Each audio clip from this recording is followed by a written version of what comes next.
Hi folks. Today I want to have a look at, in particular,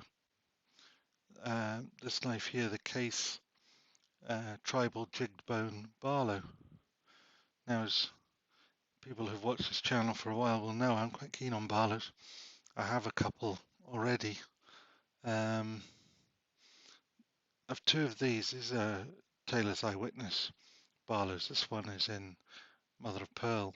I have another one in Ram's Horn, which is currently out on loan. I'll have it back shortly. I've got this one, which is a Boker,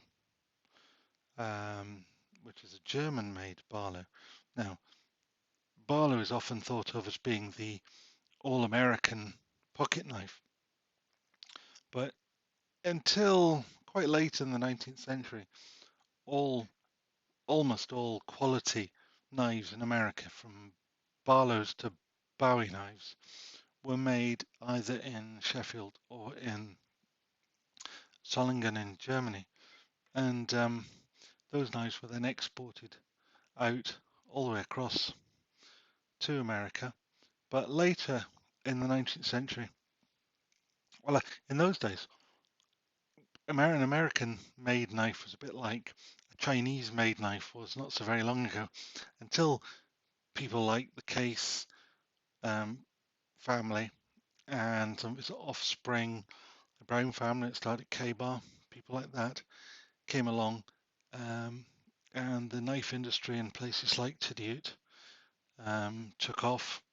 There were American knives were seen as the low quality cousins, but once they came along, they really upped the game.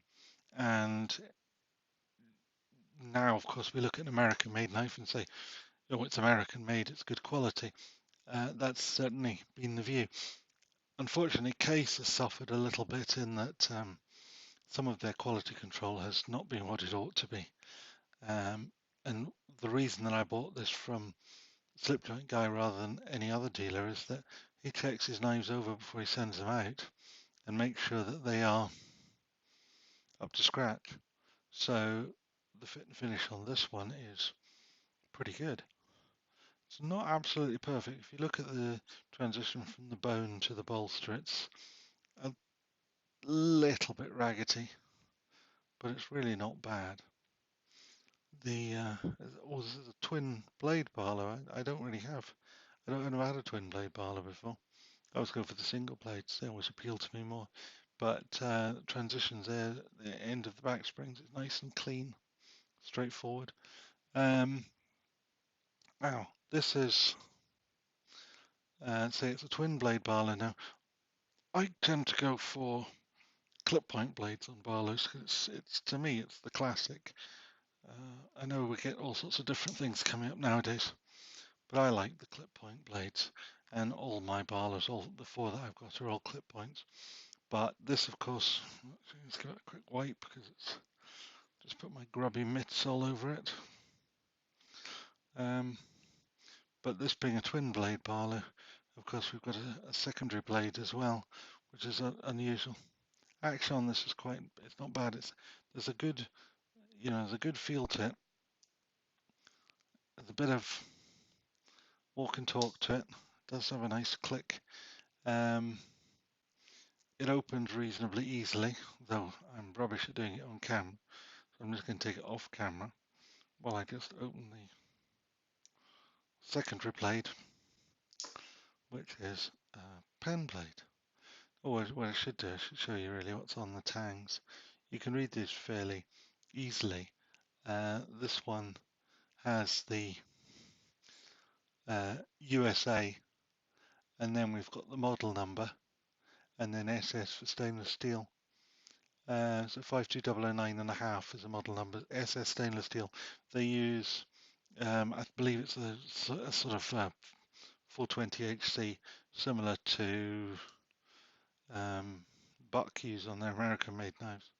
Don't know what they use on their Chinese ones, but they're not so good. I'll just get the main blade back out again and show you the tang stamp on that as well. Now, this is, you see it says Case. Now, Case in that particular style they started with, I think it was 10 little crosses around it to show that it was 2010, I think. Anyway, one little cross like that says it's a 2019 production. Triple X stamped on the bolster, no shield. Most Barlows don't have a shield. It's traditional that they are stamped on the bolster like that. The Tailor's Eyewitness. This is as traditional a Barlow as you're ever going to get. Really nice bolster on that actually. It's really nice. The Boker, German Boker has the tree brand. There's a nice bit of desert ironwood there. Nice knife that. Anyway, so just the other thing that I really wanted to say about that's a sort of the bone's a sort of purple colour. It's sort of pinky on the sides. It's very attractive. Looks nicer in real life, I think, than it perhaps necessarily comes over on camera. I don't know. Maybe. Maybe you're looking at that and thinking, what are you talking about? It looks lovely. It does look nice, actually. The one thing I do notice is it's a little bit smaller than sort of Sheffield Barlow. But if I just, the easiest way to show these is if I set them on their backs.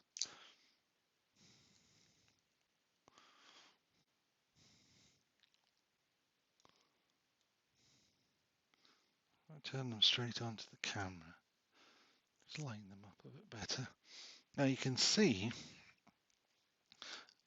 that they look slightly different. In actual fact, though, when you read the dimensions, I measured these. I measured them on the.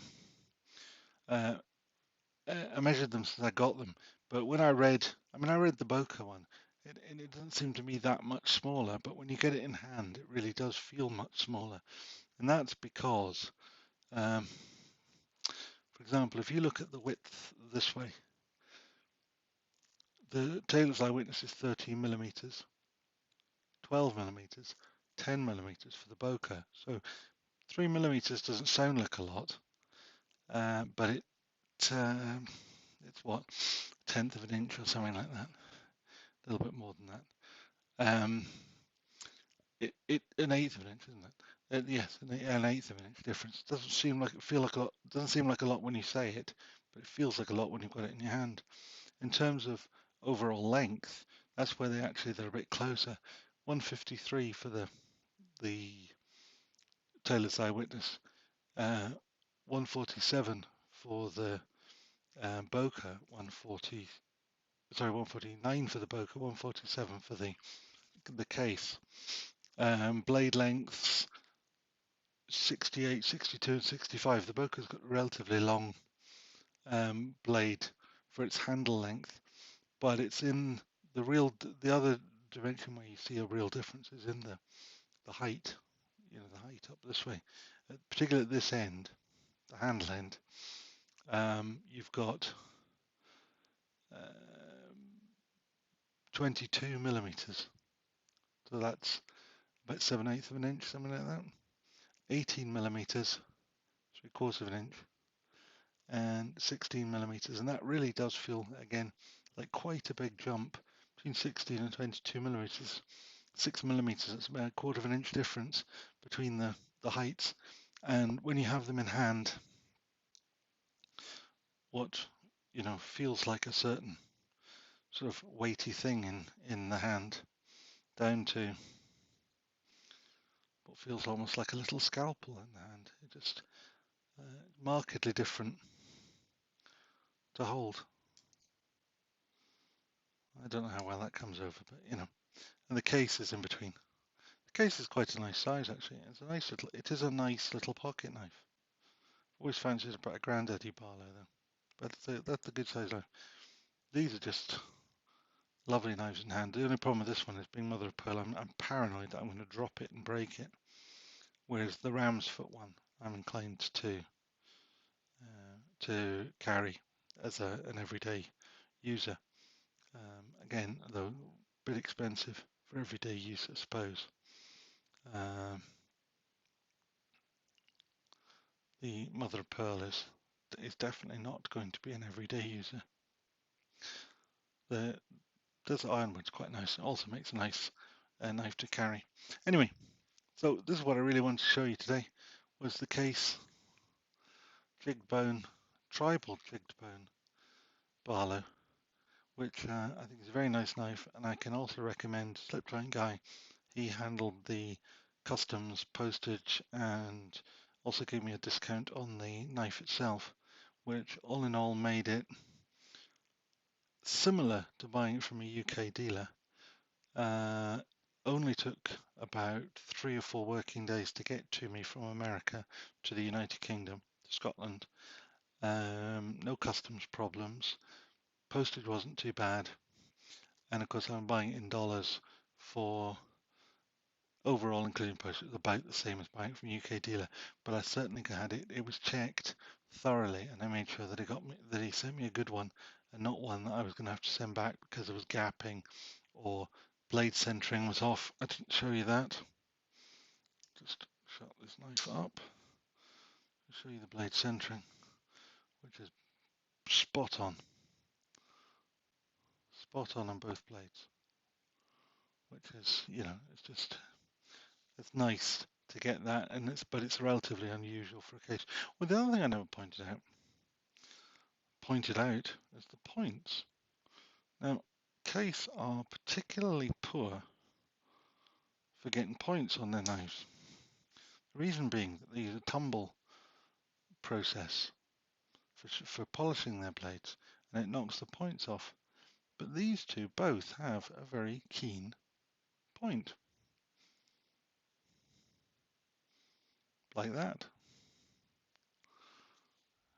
and like that. And then if I had another Case knife out to show you, I'd show you that they don't normally manage that, but this one they managed it with both blades, got them spot on. So I just wanted to show you today the tribal jigged bone, nice purple bone, double X Case Barlow knife, twin blade with the clip blade and the pen blade, and I'm really very keen on it, and I can definitely recommend Slipjoint Guy if you're wanting to know where to buy one from. So, thank you very much.